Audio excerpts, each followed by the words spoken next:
¿Y qué onda? Este es el Novorossiysk, un submarino de ataque ruso. En mayo de 2025 hizo un paso provocativo por el Canal de la Mancha. Salió a la superficie, intencionalmente visible. Como si dijera, estamos aquí y no pueden detenernos. La Royal Navy, la Marina Británica, tuvo que escoltarlo fuera con barcos y helicópteros. Era una clara demostración de fuerza y una actitud típica de Rusia. Intimidación naval en el patio trasero de la UTAM. Pero a finales de septiembre, ese mismo submarino fue obligado a salir a la superficie en el estrecho de Gibraltar. Pero esta vez no era una demostración de poder, era algo que muchos consideran vergonzoso y que expone secretos que Rusia quería ocultar. Vamos a empezar esta historia respondiendo a una pregunta que sé que la mayoría de ustedes se están haciendo ahora. Al final, ¿qué fue lo que realmente pasó?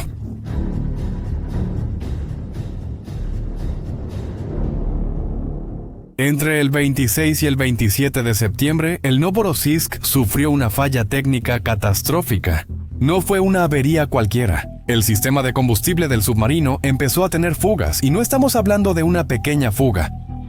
Diésel se estaba derramando directamente en la bodega del submarino. Litros y más litros de combustible se estaban acumulando dentro de un espacio cerrado. Piensa en eso por un segundo. Estás dentro de un tubo de metal bajo el agua, y el combustible está llenando el compartimiento a tu alrededor. El vapor es tóxico. Una sola chispa y no quedaría nada. El 27 la tripulación reconoció el riesgo de explosión. Hablamos de 52 personas atrapadas en una bomba potencial. Ahora sigue lo más impactante. La tripulación no podía arreglar el problema. ¿El motivo? No había piezas de repuesto a bordo, ninguna. Y, aún más grave, no había ningún especialista calificado en la tripulación capaz de hacer la reparación. Imagínese eso, un submarino de combate en misión activa, sin las herramientas básicas para su propia supervivencia. La solución que encontraron fue, como mínimo, desesperada. Para evitar que el combustible acumulado explotara, la tripulación tendría que bombear todo ese diésel directamente al mar Mediterráneo. En otras palabras, tendrían que provocar un desastre ambiental en una de las rutas marítimas más transitadas del mundo. ¿Era eso o explotar? ¿Y sabes qué es lo más aterrador de esta historia? Rusia no anunció nada de esto. El Ministerio de Defensa ruso se quedó completamente en silencio. Quien contó la historia fue un canal de Telegram, que es conocido por filtrar información desde dentro de las agencias de seguridad rusas. Y como ya te imaginarás, el gobierno ruso odia ese canal, tanto así que lo clasificó como agente extranjero y constantemente intenta eliminarlo de la plataforma. Cuando un gobierno intenta censurar una fuente es porque está tocando heridas abiertas. Y aquí la herida es profunda, porque mientras Rusia guardaba silencio, la OTAN estaba viendo todo. Barcos británicos, franceses, españoles, aviones de patrulla. El submarino, que se suponía debía ser invisible, ahora estaba bajo los reflectores, siendo rastreado en tiempo real. Analistas de inteligencia de código abierto seguían el movimiento del Novorossiysk y su remolcador de apoyo por el estrecho de Gibraltar. Ahora, detente a pensar. Un submarino funciona por una cosa, el secreto. Su fuerza está en no ser visto. El Novorossiysk, perdió esa ventaja por completo. Y se equivoca quien piensa que ese submarino debe ser una chatarra vieja, algún resto de la era soviética que Rusia insiste en usar. No, es peor que eso. El Novorossiysk fue construido en 2010, entró en servicio. En 2014 tenía apenas 11 años de uso cuando se averió. Es un submarino de la clase Kilo mejorada. Proyecto 636.31 de los modelos más modernos de Rusia. La OTAN lo llama agujero negro porque es extremadamente silencioso y casi imposible de detectar cuando está operando con sus baterías eléctricas. Tiene 74 metros de largo, una tripulación de 52 personas y capacidad para permanecer 45 días en el mar. Y no es un submarino inofensivo. Lleva 6 tubos de torpedos y puede lanzar 18 torpedos o minas navales. Y lo más importante, puede disparar misiles de crucero. Kalibr. Estos misiles tienen largo alcance, pueden alcanzar objetivos en tierra y son capaces de portar ojivas nucleares.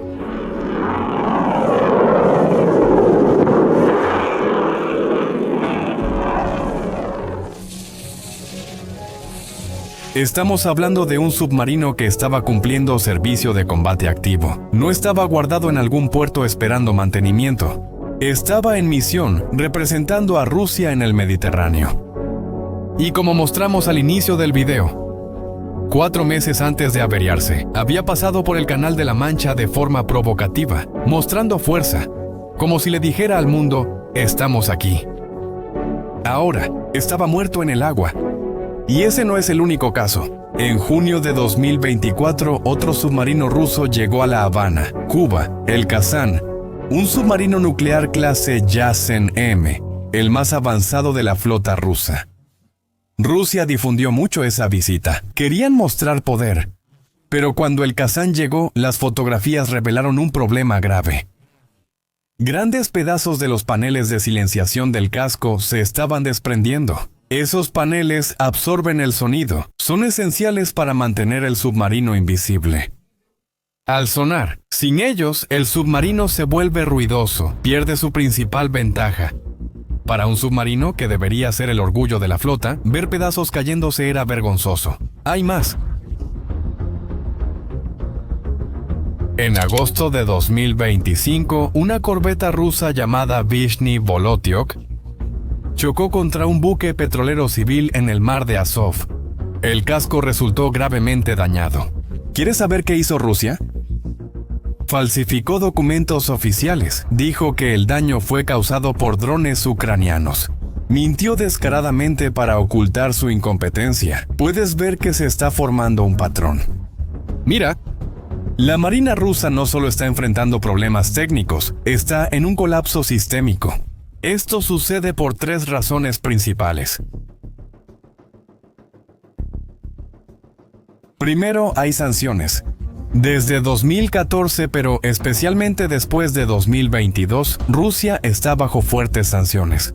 Estas sanciones están dirigidas al sector de defensa.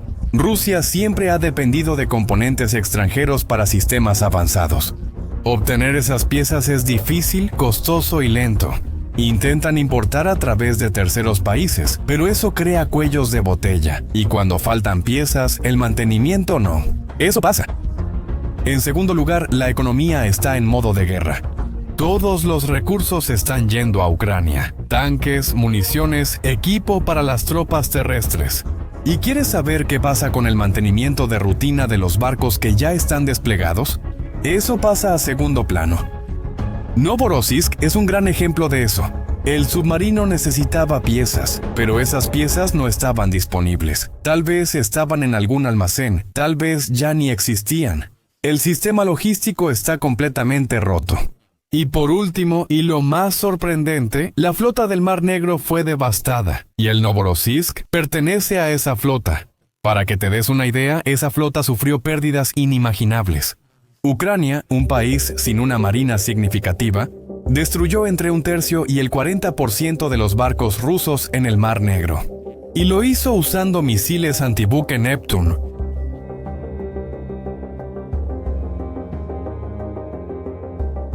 Missiles Storm Shadow proporcionados por Occidente y drones de superficie. Pequeñas embarcaciones no tripuladas cargadas de explosivos. La lista de pérdidas es impresionante. Una de las más emblemáticas fue la del crucero Moskva, el buque almirante hundido en abril de 2022.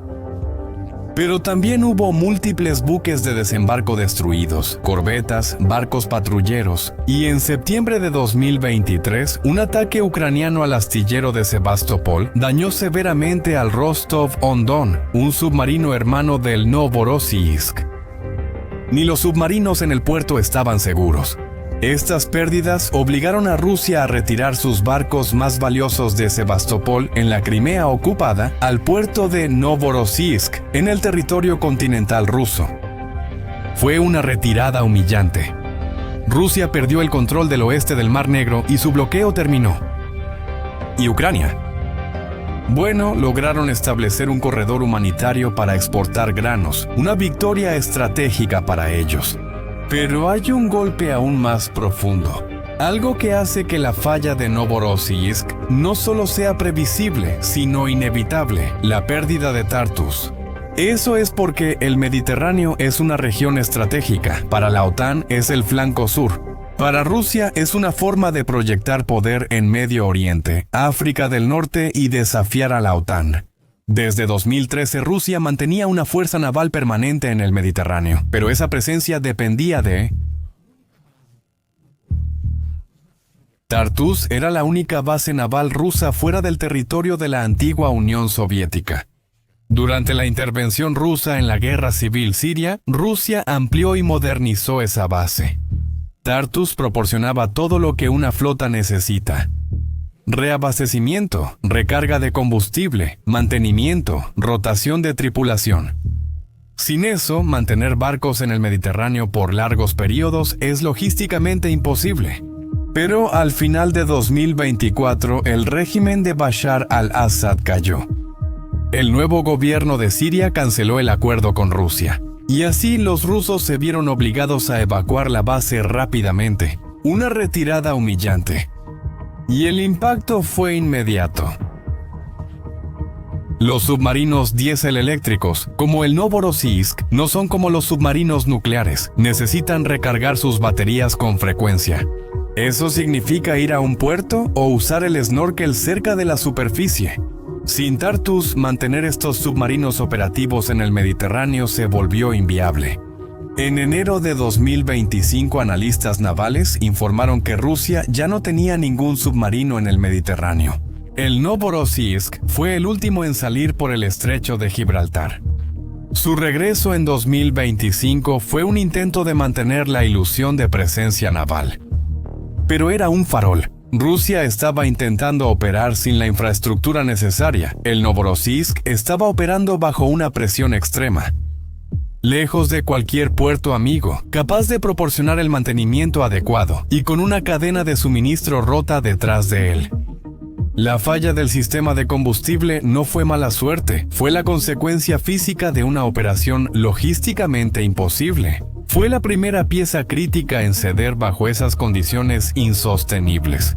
El submarino no solo estaba perdiendo combustible, estaba perdiendo los últimos vestigios de la credibilidad naval rusa en la región.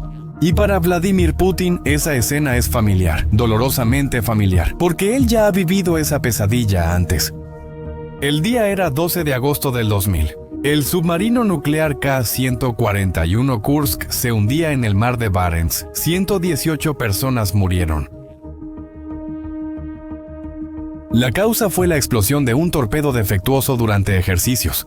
La explosión inicial desencadenó una segunda explosión catastrófica que destruyó la parte delantera del submarino.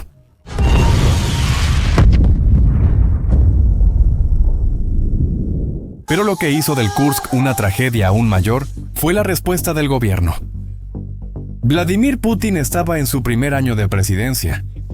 Cuando ocurrió el accidente, él estaba de vacaciones en un resort en el Mar Negro. ¿Y sabes cuál fue su reacción? Permaneció allí durante 4 días. Mientras tanto, marineros rusos morían. Rusia tampoco pidió ayuda internacional de inmediato, pero Reino Unido y Noruega ofrecieron sumergibles de rescate avanzados. Rusia se negó. ¿Y quieres saber el motivo? Orgullo, miedo a exponer la incompetencia de la Marina, miedo a mostrar debilidad. Luego se halló una nota en el cuerpo de un oficial. 23 marineros habían sobrevivido a la explosión inicial. Ellos se refugiaron en el compartimiento trasero, esperaron el rescate. Los intentos rusos de rescate fallaron repetidamente. Cuando Rusia aceptó ayuda extranjera, ya era tarde. Todos estaban muertos.